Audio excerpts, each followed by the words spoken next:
I don't know if you have all heard, but a few of the heroic boys in blue were just released from the hospital yesterday, as of recording this, after getting some unidentified liquid shot into their eyes. Unknown irritant. An unknown irritant. That's what it was called. Shot into their eyes.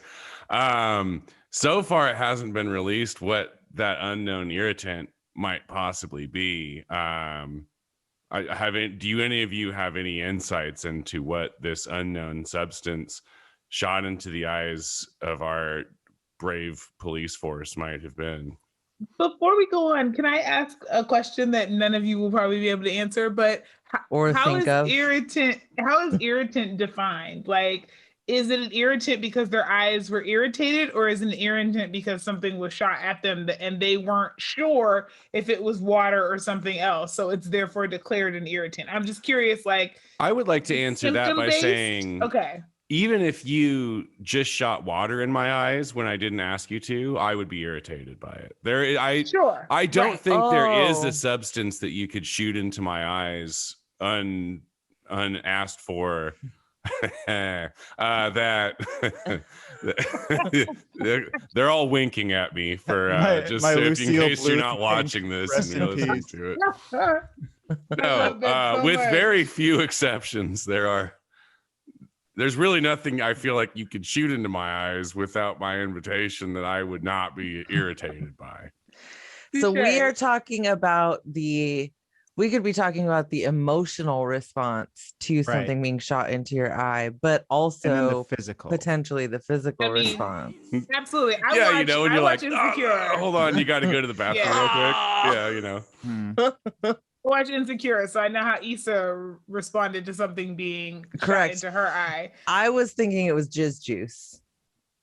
So you think one of the protesters nutted in a cop's eye and he had to go to the hospital? You know what I forget? Well, I figured they nutted call it nutting. Well, it's When you say nut, does Mickey have to edit out nut? I think we're fine with nut. I think it's just the 7 words. It's like the collection of all of the nut juice over. I don't know that you're right, Kempa.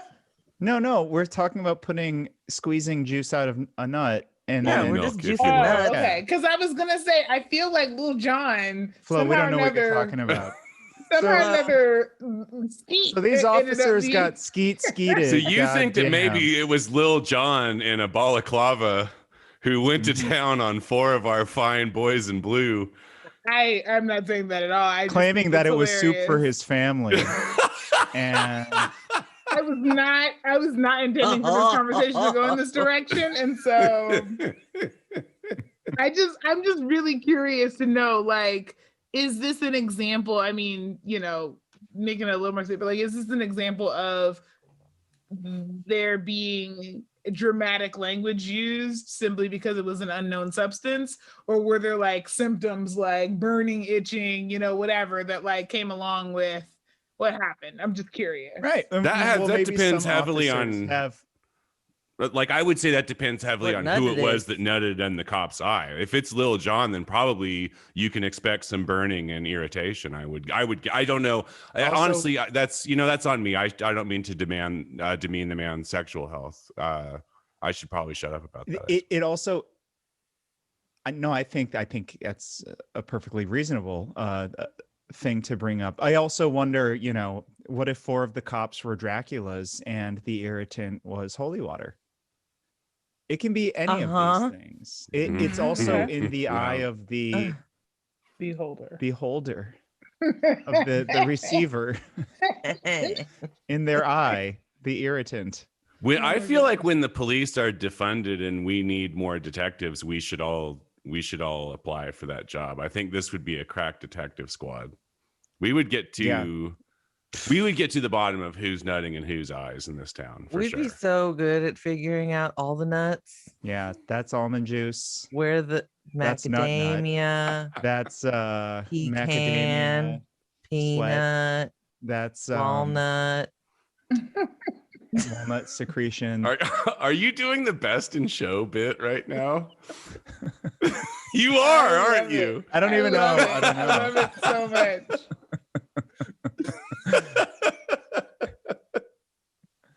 I love it so much. I would like to give a personal thank you to the Nutters. Yeah, same. To the sweaty balls. To our local heroes. Mm-hmm. This one's for you. With History your unknown irritants in your sacks being hidden around the city alongside the rocks. Yeah, I was gonna say you took your bag of rocks and you weaponized it against. You found a way to squeeze water from a stone, as it were, folks. Oh, hey. I feel like this opener was just a way for us to be able to have toilet humor once again. I didn't know that we were going to talk about. I didn't either. I didn't know we were going to talk about nut juice, but you brought up Issa, and then I thought about. No, we were way down the rabbit hole before I brought up Issa. I know, but there's no way for anybody to know who started it or how it got to the point. Where we'll never know. We'll never know. No one will ever know. True. We'll never be able to listen to this opener together ever again. Yeah. Okay, all right. Well, let's get started. Voices, the things they said. Voices, some from those dead. All the voices heard. Voices, things we say. Voices, they're in your head. All the voices heard. Hello, everyone. You have Kempa. And Skylar. And Shannon. And Flo. I nailed it that time. Feeling good. Feeling good today. We have a great show for you today, folks. I'm really excited about it. A lot of ground to cover. There was too much. We were too excited about too many things for this episode. So we've pulled together a number of them sort of under a theme of people taking to the streets. I suppose it's that time of year. It's sort of interesting, a year plus removed from the beginning of COVID, that it feels like real politics are in action. It feels like things are coalescing, and it feels like movement work is taking hold in a very real way that I'm excited to talk about today. Should we just get right into it? Yes. Uh-huh. Flo, what do you think? Okay. I think so. Because we could need a little more enthusiasm, please. Flo, what's your vote? I thought that was a rhetorical question. I thought we were obviously going to get into I mean, you're already outvoted, I guess. So yeah, sure. So then we will get started on this. Let's begin with a thing that every one of us loves. Medicare for all, but within the confines of our state. Skylar, why don't you talk about this a little bit? This bill that's basically reintroducing CalCare, Medicare for all in California. What you got? Yeah, so this is AB 1400. It's actually got like a fair amount of signatures from the progressives in the state who are interested in seeing it. This is, of course, an issue that when Newsom was running for governor, he was a very strong proponent of single payer healthcare in California. And that was one of the things that he ran on, which is one of the things that fired up quote unquote progressives and organizations like the nurses union, who then campaigned for him and successfully got him elected as governor. Of course, now that he is governor and it's time for him to actually follow through on that campaign promise, amongst others that he made, to do that, he is kind of nowhere to be found on it, and now appears to not think that California can do it. Obviously, the whole reason we're in this debacle in the first place is because even though Democrats are running the show federally in all three branches of government, none of them, or at least not the ones who are pulling the strings, are interested in doing this on a federal level. So states are left to do it themselves if they want to. California is not the only state trying to do it. There's some other ones. I think Massachusetts has a similar thing. Anyway, long story short, this is a pretty long shot bill. This bill is going to have to overcome a lot of adversity to get anywhere. One thing that would help it is if it had full-throated support by somebody like the governor of the state behind it. If it had an advocate like that or other folks, we would have a shot with it, but we don't. So it is kind of looking like it's going to be kind of an uphill battle pushing this bill through. And there are, I guess, to tie it to the theme of the show, there is an action surrounding this that you should come to if you are available next Monday, the 26th at 5:30 p.m. The local Sacramento DSA, that's the Democratic Socialists of America, along with some other local union members and activists, will be hosting a die-in at the Capitol to try and get the governor's attention. And really the ask is not that big. It's just follow through on the things that you were promising you would do when you were campaigning for this job. We have cool, you will see cool event speakers there, such as Jackie Fielder, who's been on the show before, Mai Vang, Katie Maple, Shirley Toy, all will be speaking. So I encourage you some heavy hitters to attend. Yeah, exactly. Yeah, I mean, this is, as far as the bill's plausibility goes, there's plenty to speak on there, but it's something that I think every session someone should introduce it. Every session, this should be a part of the conversation in my book. Flo, have we had the full conversation about like what universal, healthcare means? Because I feel like there are some like misconceptions about what it is and what it isn't. Yeah, talk us through it. Okay, so because I just think this might be helpful for everyone. So essentially, when we're talking about single payer, basically what it means is that instead of there being all of these different healthcare systems and, insurers that are kind of competing for your business, there would be one sort of either public or quasi-public agency responsible for basically paying for healthcare for everyone. So you would no longer have to worry about like, are you or aren't you insured? Everybody would be. And so it essentially, there's several problems right now in the US, right? And one of the big challenges, I think, is, there's lots of wasteful spending. And there are obviously people who, because it is a system that relies on somebody paying premiums, personally, that there are people who then can't afford it and therefore are not insured because of that. And so there are some real challenges around that because we can't deny people healthcare, right, if they are in an emergency situation. And so what happens is instead of getting necessary preventive care up front, things that we could handle early on because you don't have insurance, they end up being handled in an emergency room, often when they've gotten way worse or haven't been treated for a very long time because you don't have the ability to do basic preventive care and have that be covered. Right. So essentially, we're still paying for everybody to be cared for in some ways, but often it's either really late and so late that we can't do something about something that we could have done something about before, or it's costing us more because we didn't prevent it in the first place. And so you'll probably see a common theme with all the stuff we talk about on the show, which is that an ounce of prevention is worth like several tons of cure. And so instead, we're basically using our emergency rooms as our way of being able to provide universal access. And that's not great. There's not continuity, right? You don't get to know a provider, and they don't do preventive care in the truest sense of the words. No, it's reactive care, and it makes the poor poorer.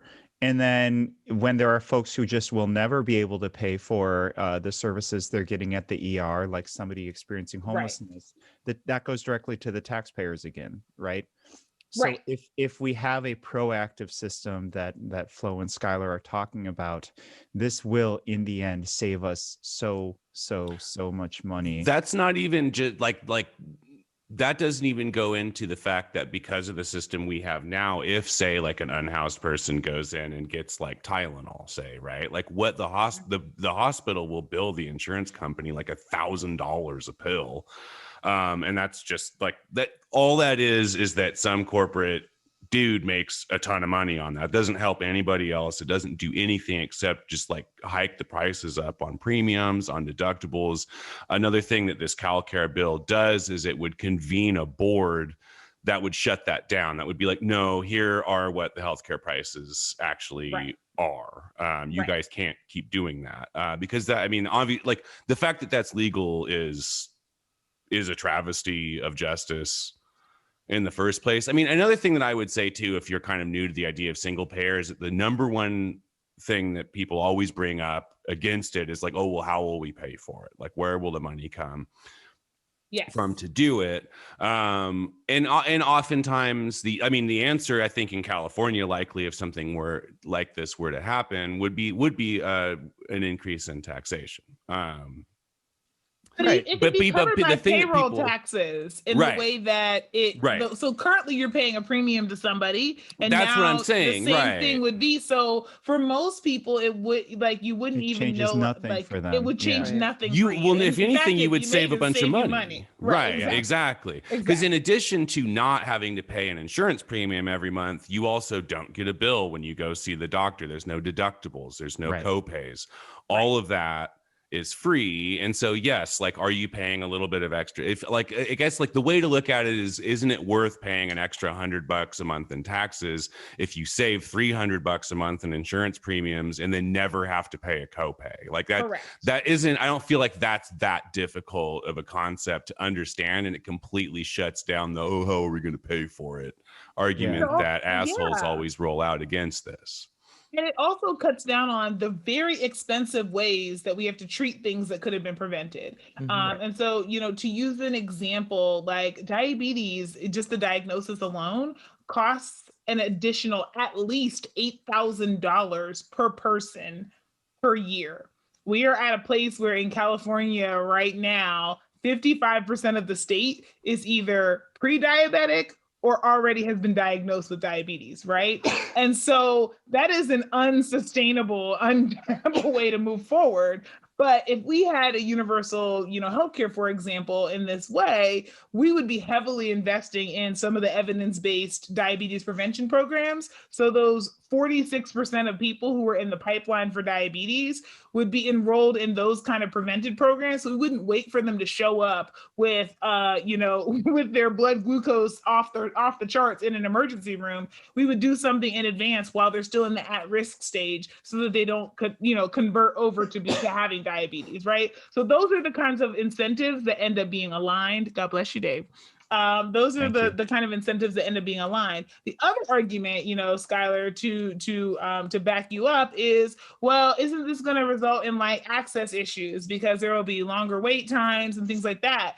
And that will be likely true for elective surgeries and things and elective procedures. But what it also does is it makes it so that prevention is embedded in the way that we operate. And so it also is embedded in the way that we actually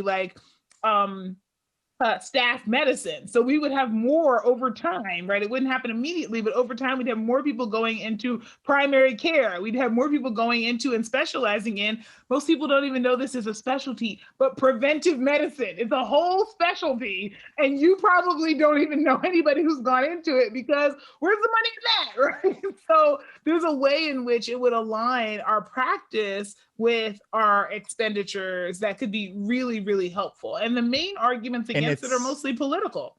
Exactly. Right. I mean, the main arguments against it are created in conservative idea mills because these insurance and drug companies want to continue to gouge the American people, and they don't care if you die early. They don't care if you suffer. They don't care. I mean, but not just that they're created by like conservative think tanks, but then that all that stuff is parroted by liberals. Like what you get, what you hear a lot by Gavin Newsom type guys is like, what we need to do is build on Obamacare. At this point in the game, anybody who's going to tell you that like we have to build on Obamacare is prioritizing corporate profit over human life. And there's just not another lens to view that through. So take that however you want. People say that. They will say, but I like my health insurance right now and I don't want to change it, right? So that is not an uncommon view, even among people who should know better and who understand better than anyone the benefits of this. But I think the real challenge is honestly that it's a matter of like, you know, the pharmaceutical industries and the current healthcare, you know, essentially just don't want this, right? Like it's the insurers, it's the organized medicine. That's who the people are fighting. Companies. Yes, right. That's who you're fighting against, and they represent a really powerful opposition lobby, unfortunately. And so they're the ones who are making this argument to stop this stuff. But we do have a shot, right? Like we're in California. There are people, there are assembly members and Senate members who want this to happen. Javier Becerra is a big supporter of this. Who is now in DC. Exactly.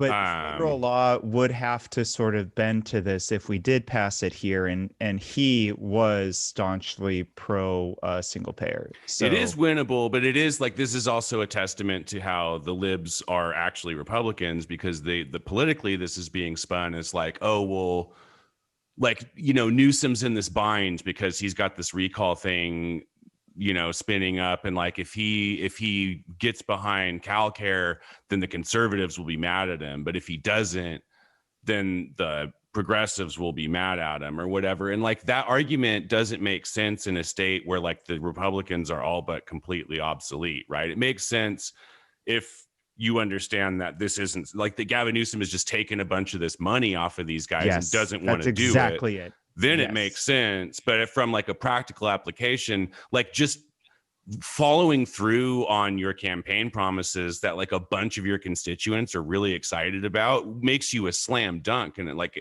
beating a recall. If he was serious about beating the recall, the best strategy he could have is to come through with this and pass that thing that Weiner just put up about banning fracking. Like he could get behind this stuff that he was talking about to get progressives excited to get him elected into office. It'd be easy for him to beat a recall in that situation. Politically, this should be a slam dunk. He wants to have his cake and eat it too. So what he's going to do is publicly support Medicare for CalCare, right? And then he'll go to the back doors and find ways for this to die in other avenues, and then just claim publicly, like, I don't know that he'll publicly support it. He's said on record, I think, that he doesn't think that California can do this on its own. Well, yeah, I mean, so that's the other part of it, right? Is that the upfront costs are really high. Like, that's not a lie. It is going to cost a lot to be able to transition over to a public payer system. And so the question, so that's unpopular politically to be able to spend all of that money.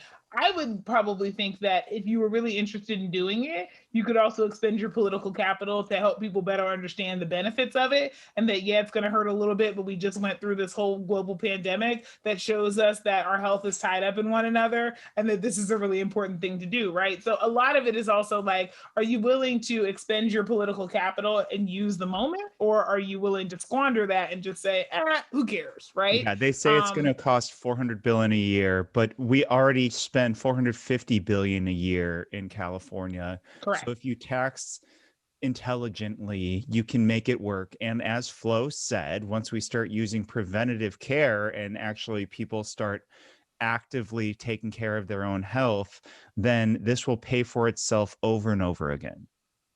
And it'll make my job pretty much so much easier because we won't have to fight against. It'll be like, of course we should do this, because they'll help to say, of course we should do this, right? Like all these preventive investments suddenly make sense when you're on the hook to be able to pay for them.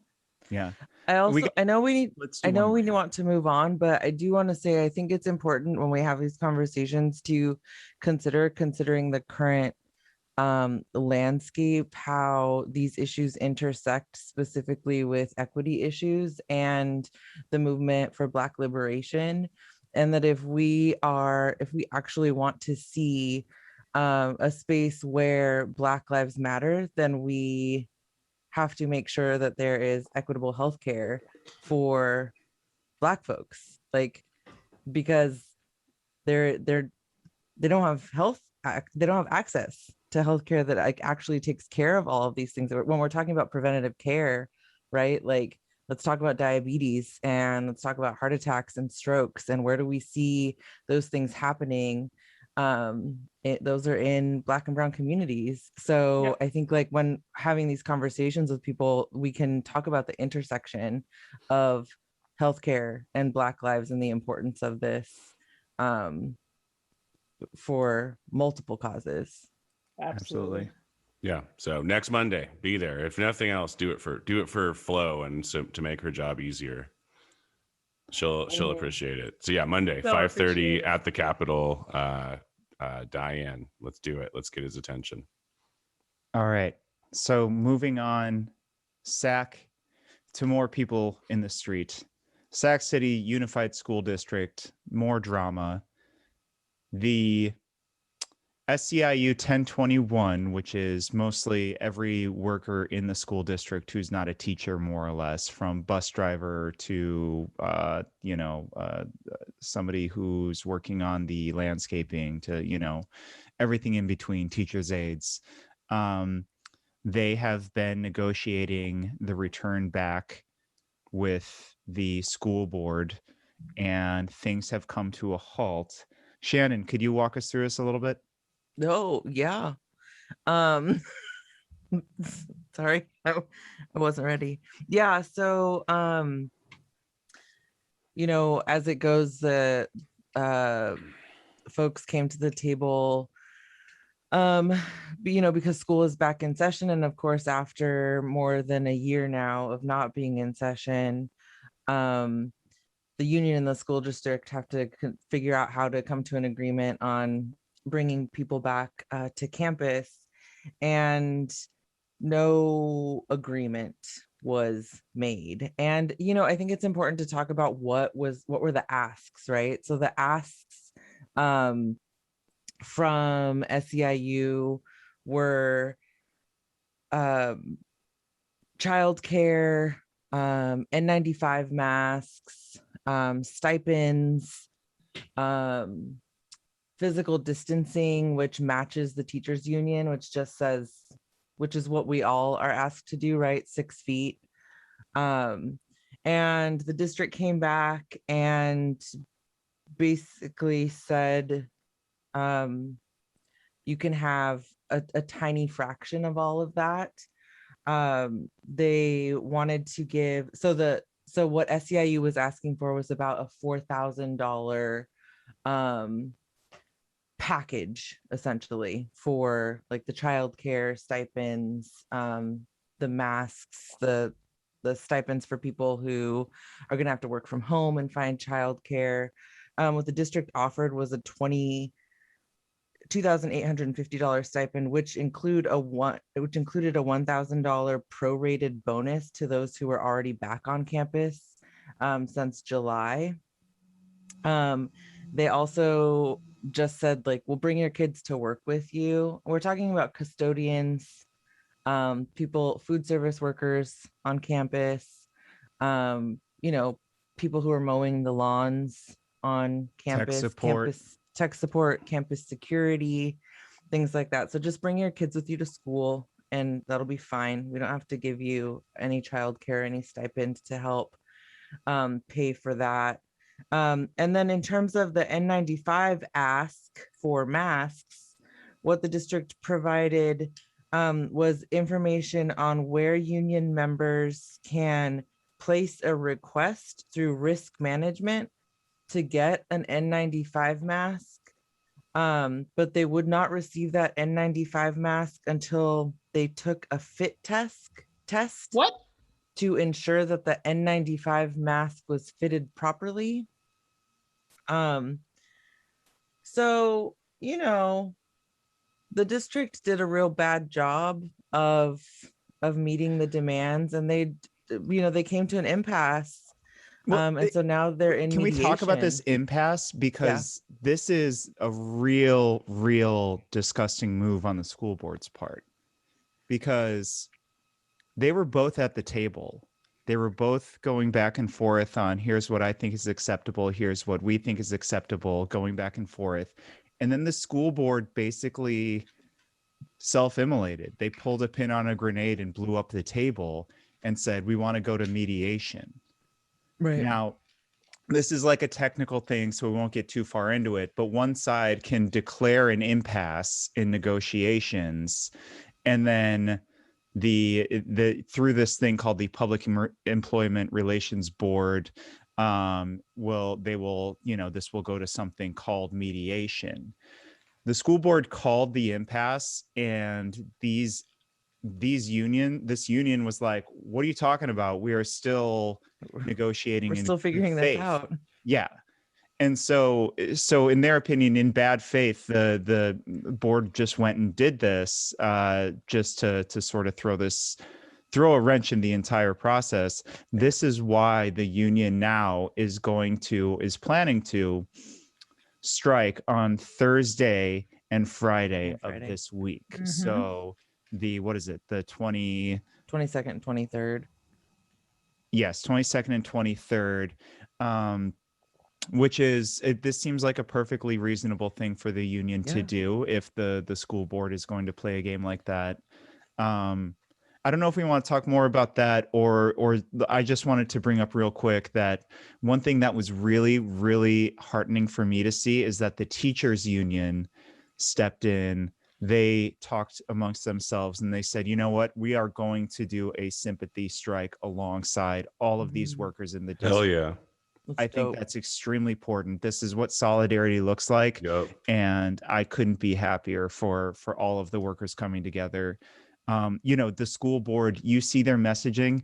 They're not as aggressive as they've been in the past, or maybe I'm not getting those press releases, but they're still saying the same, again, bad faith stuff. Like, think of the children. Why do these people care more about their pay than the children?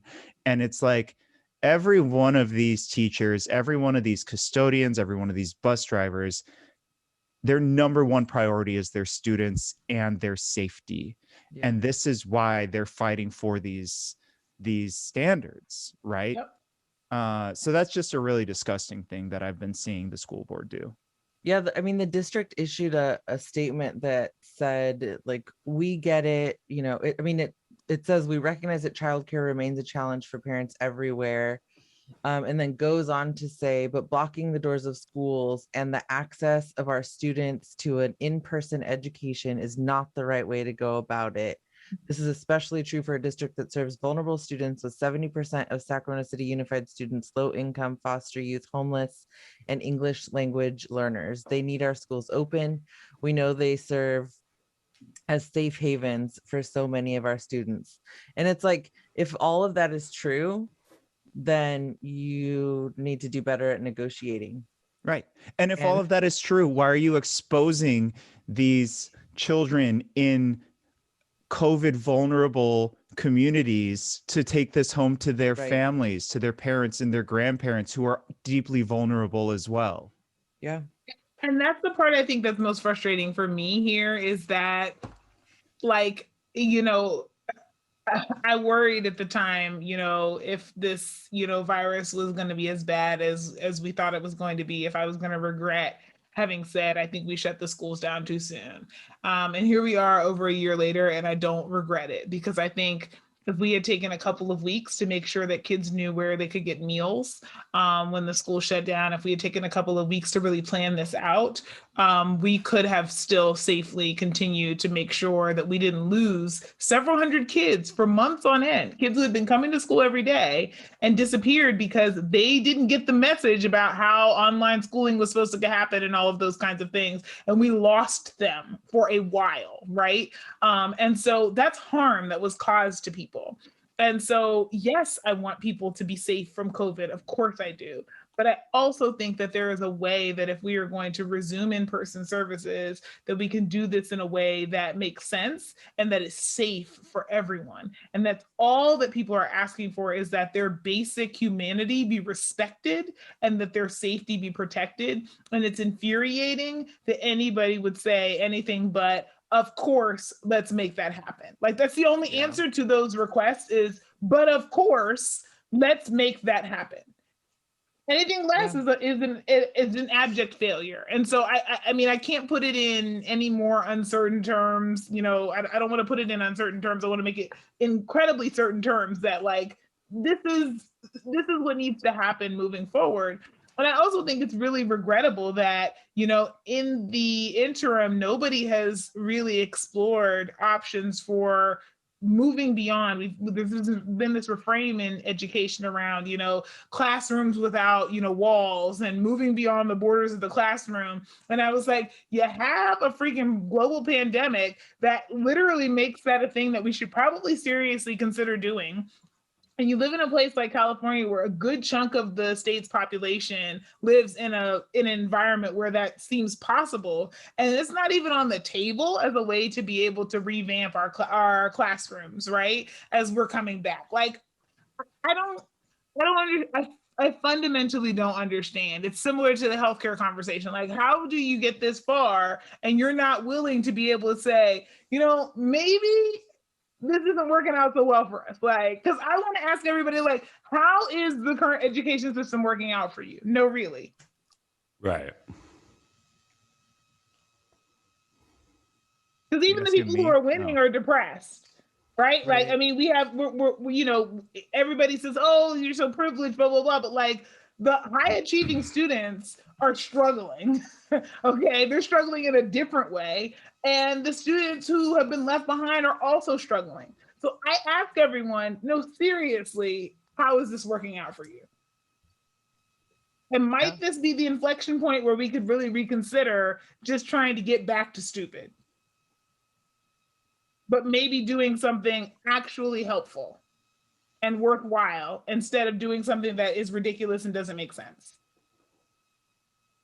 Yeah. So, I mean, I don't know what else to add to Flo, you know, just putting it perfectly as always. Solidarity with those school district employees, solidarity with the teachers, and thank you for standing with them. And, you know, solidarity with the students, man. Absolutely. Yeah. And they'll be out there Thursday and Friday, I believe. I don't know if any of their actions have been, you know, obviously a number of them will be outside of their schools. But I know there will be some actions around lunchtime at different locations as well. So keep an eye out for that as well. So that's two things that we've covered here. Surely there can't be a third thing. People in the streets all over. There might be. This third thing is hope you're not watching on YouTube, folks. This suspense is killing me. It's called the Fast Recovery Act. Our state's fast food workers are coming together and fighting for a number of things. Really, they're rallying around Assemblymember Lorena Gonzalez, a bill of hers called the Fast Recovery Act. What is this one again? It's AB 257. 257. Thank you. I had to look. I was like, well, can you talk us through what this bill is? Sure. So this bill is really focused on the fast food industry. And the idea behind the bill is that right now, you know, we don't have industry standards on things like wages or working hours or working conditions. And so this would essentially allow the governor to appoint 11 members to what's going to be called the Fast Food Sector Council. And they would actually be able to set industry standards on wages and working hours and working conditions. And they would They have the ability to also define what fast food looks like, but the definition has to include those companies that have 30 plus establishments. That's one of the things that's written into the legislation thus far. And it would also make it so that, if there were any regulations that the Fast Food Sector Council came out with that supersede regulation or that conflict with regulations that come out from other state agencies, they would in fact supersede those other agencies in their regulations. So that conflict would be decided on the side of the Fast Food Sector Council. It would also require that the local cities and counties that have more than 200,000 people create their own oversight councils for the establishments within their jurisdiction. And actually the franchise owners and operators would be responsible for compliance with any new regulations that come out from the council. And then there would also be an ability for the health officer or local health enforcement. Usually it's like the environmental health directors or others share oversight responsibilities. And so they would be able to inspect, and they would also notify if there were people who were getting sick on the site, people who were being injured. Like they would be monitoring on an ongoing basis the work that's happening. And they would also do a review of the standards that they've set every 3 years so that they could be updated if there were things that were happening that weren't included. At least every 3 years they'd have to do that. And they'd also have open meetings about every 6 months, so twice a year. Okay.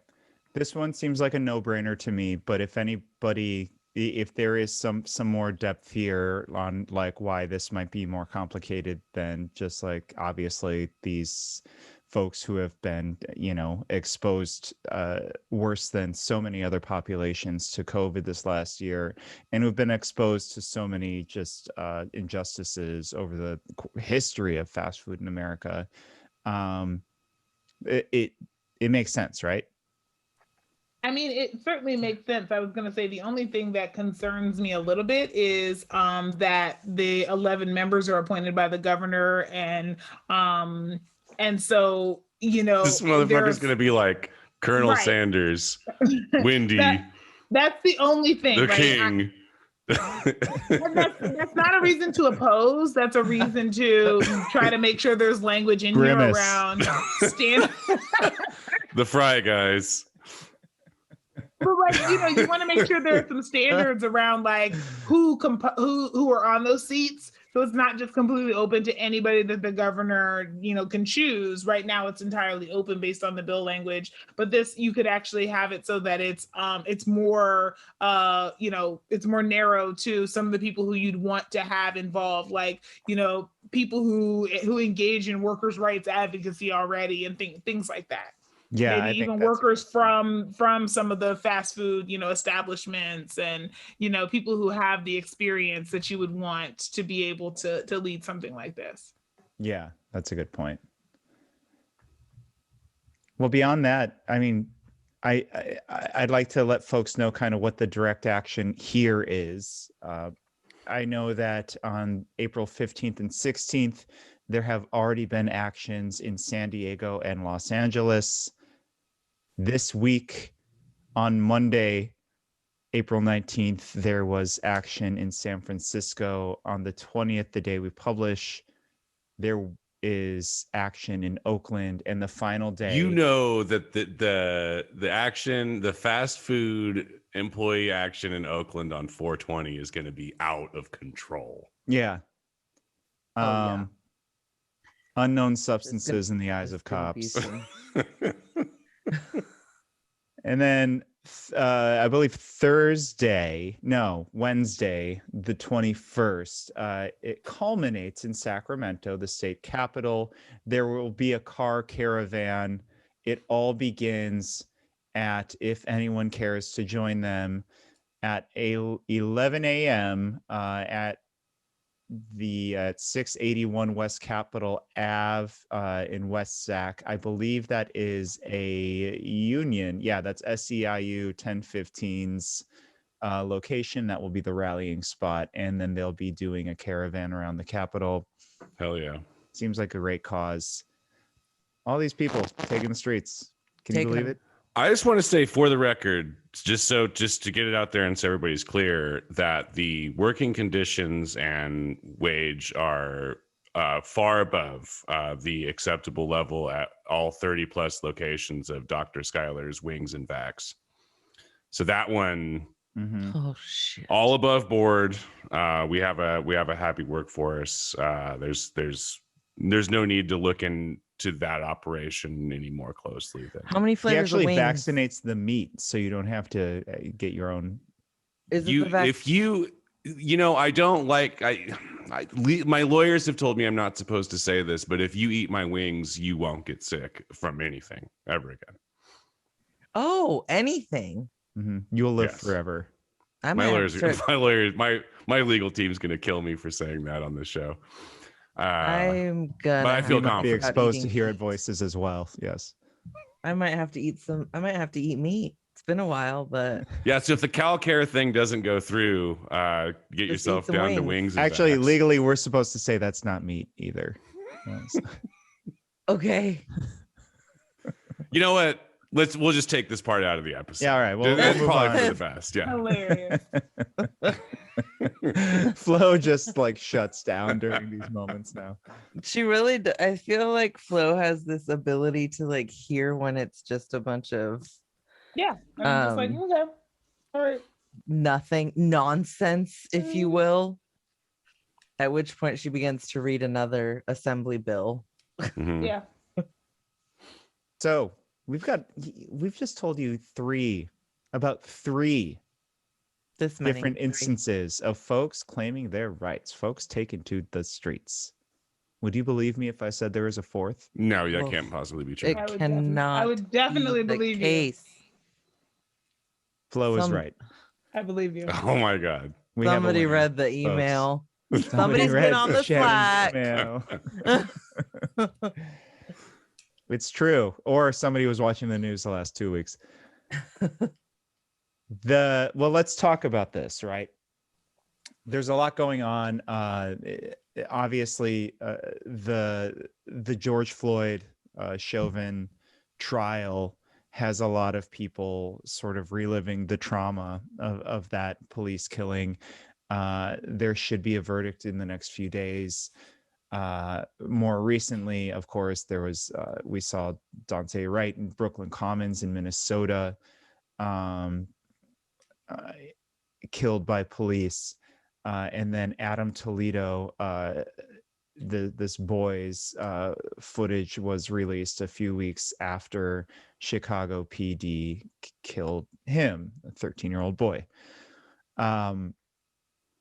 People are again taking to the streets. I think this is in part why SAC PD here locally had their super secret meeting to discuss how to be fascist with our mayor. Oh, by the way, real quick, so they could plan forward. It's part of that plan. You know how we're supposed to be protesting at City Hall instead of at people's houses, like the mayor and Howard Jan. Oh, I saw that tweet. Big barricade around City Hall right now, so you can't protest at City Hall. Just thought I'd throw that out there. Funny. The venues that you are allowed to protest at, even according to the mayor, are actually not available to you to protest. So it seems like maybe the actual messaging is don't protest. That is always the implication. Daryl, baby, are you telling us to go to your home? Yeah, that sucks, Daryl. I don't know where I'm supposed to go. I went to protest at City Hall. I couldn't get in. Man. I guess it's time. I guess we're going to Elk Grove. Maybe we need a super secret meeting on the left to decide how we should regroup around this. So, yeah, great. So we've got barricades around City Hall, and folks have started demonstrations over the last few days.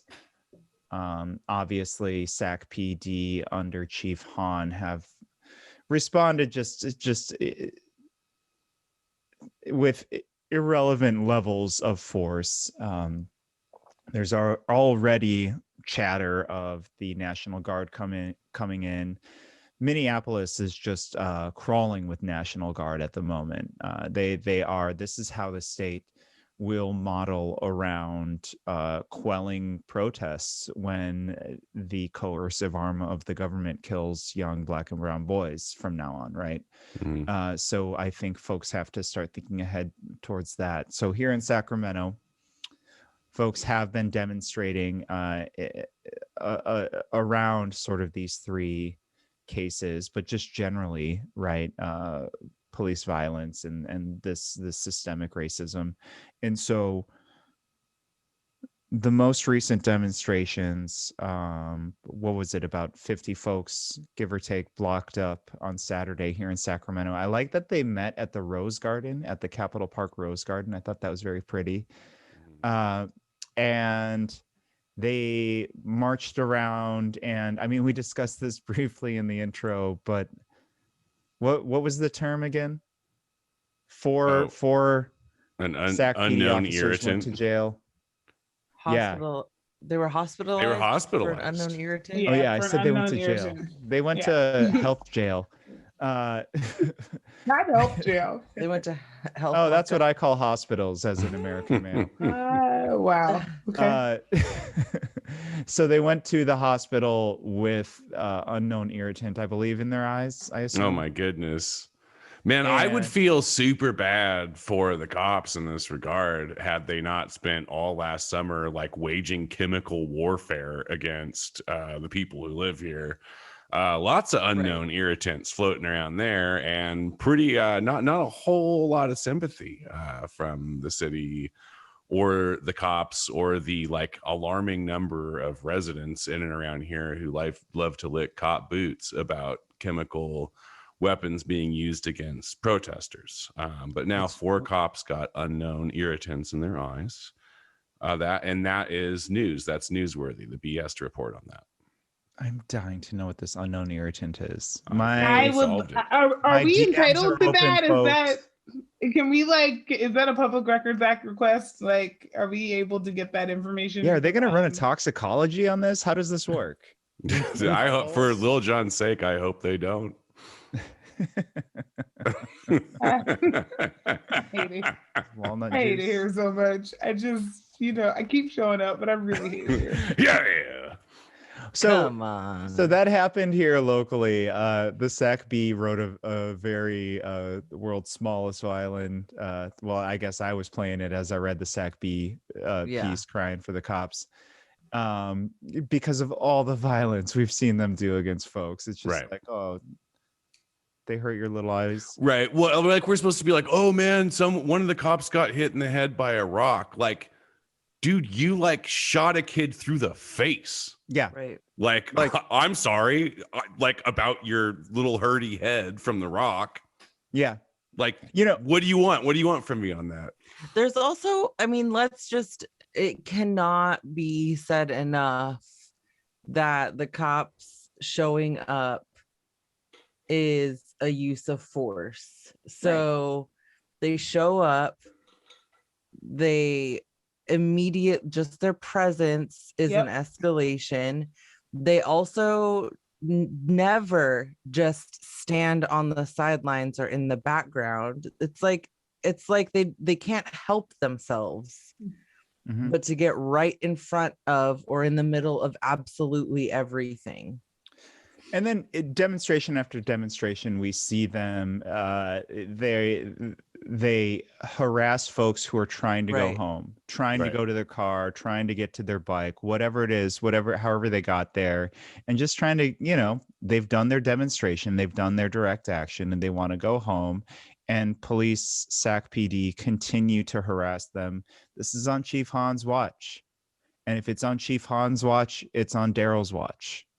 It's on Howard Chan's watch, I was talking to a kid that I know today, or a guy that I know today, a young man. I think he's like 20 or maybe 21 at the oldest, who doesn't do. I don't think he's done a lot of these sorts of things, but he did go out Saturday. But he showed up.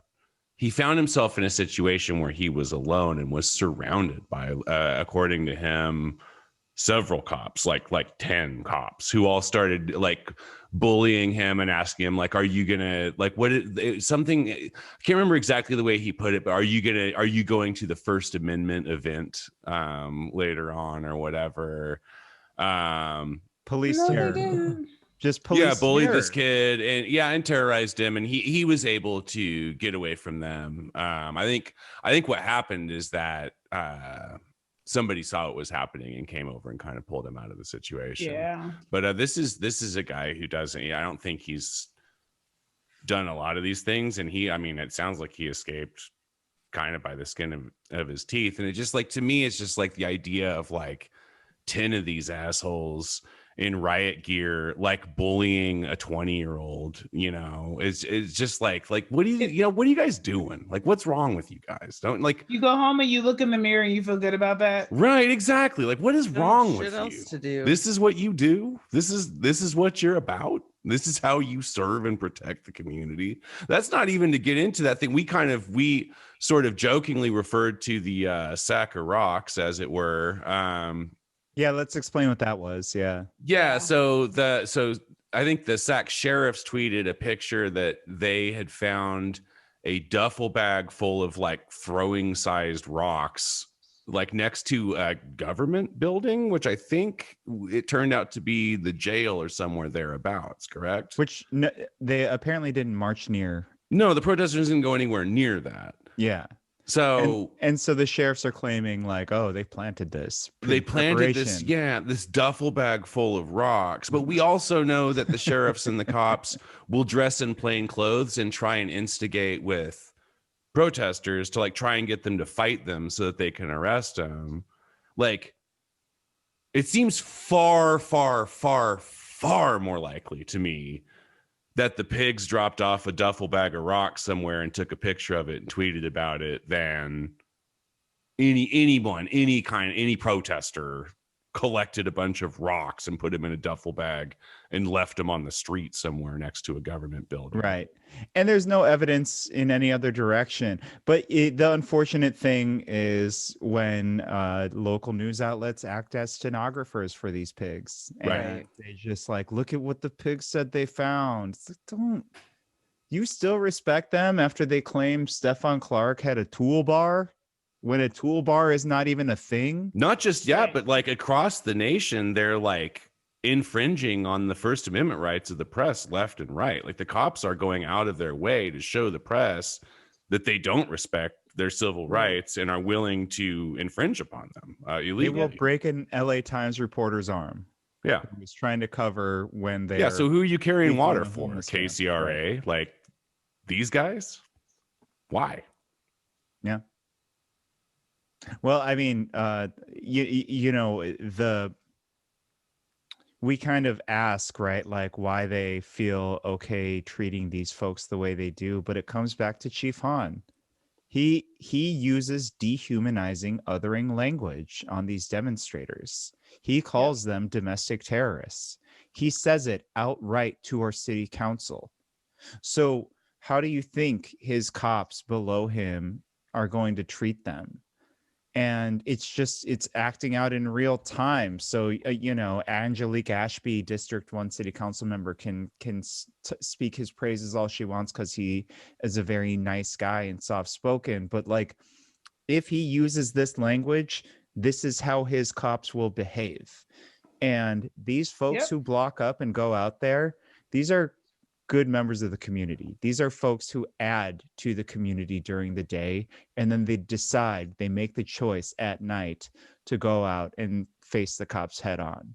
So I don't know. I mean, maybe we're having this conversation over and over again, but I don't think it's part of common understanding or vernacular in Sacramento yet that's the dynamic between Black Bloc and the cops here. It maybe is better understood in like a Portland or a Seattle, but not yet so much here. Yeah. I think that's fair. Dave, this episode has featured such an incredible swath of stories of people in the streets, from healthcare workers to fast food workers to protesters to Lil Jon. It's been a journey, and I've loved every second of it. And the only thing that I'm sad about now is that it feels like the journey may be nearing its end.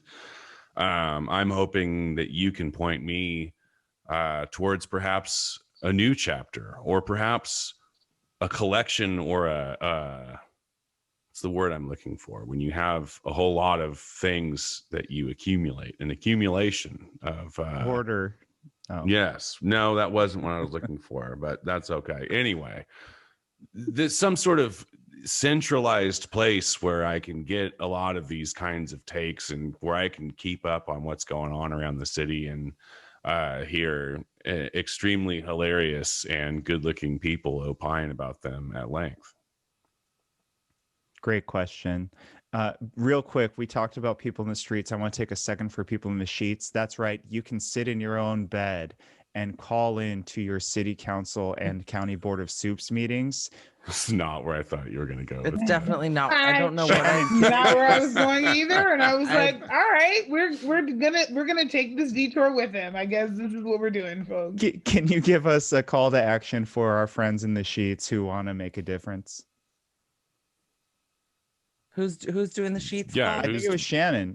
There was a board of soups thing you wanted us to talk about. Oh yeah, sorry. Yeah, so there, a couple weeks ago, the Bee had a story about how Project Roomkey, which is something that we've talked about often on the show, has been in place for a year. This is people experiencing homelessness going into hotels or motels.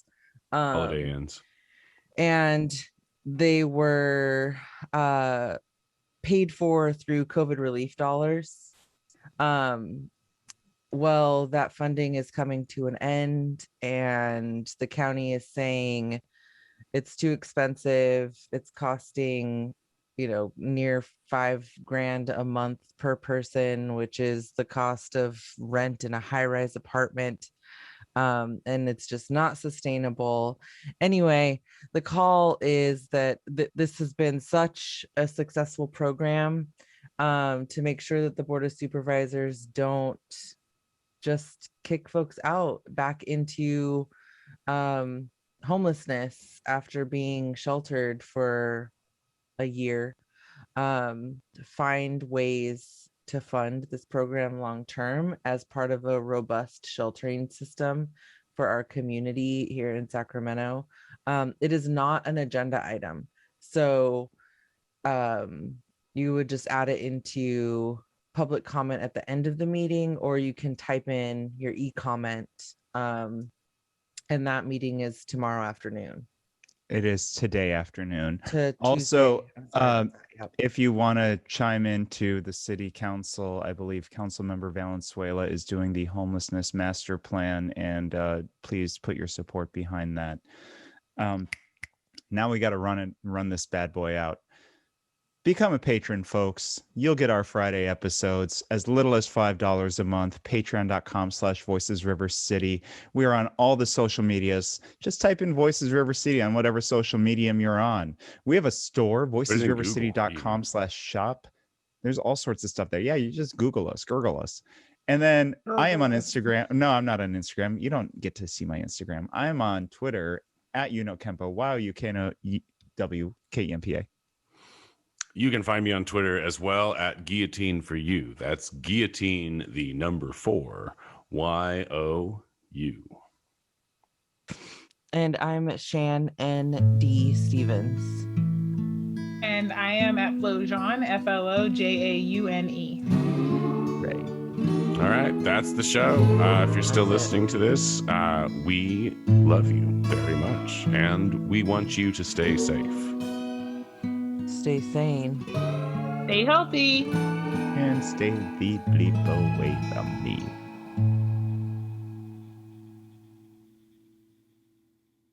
Hey! hey, I actually got one part of AB 257, the bill on fast food workers, wrong. There actually is language in the current version of the bill that says that the governor appoints the representatives from the state agencies, and then the Speaker of the Assembly is able to appoint someone who represents the fast food franchisors, someone who represents fast food employees, and someone who advocates on behalf of fast food employees. So essentially 3 positions. And then the Senate Rules Committee also is able to do appointments for those same 3 categories. So 5 appointments from the governor, and then the other 6 come from the Senate and the Assembly, respectively. So that is in the current bill language that is now hot off the press.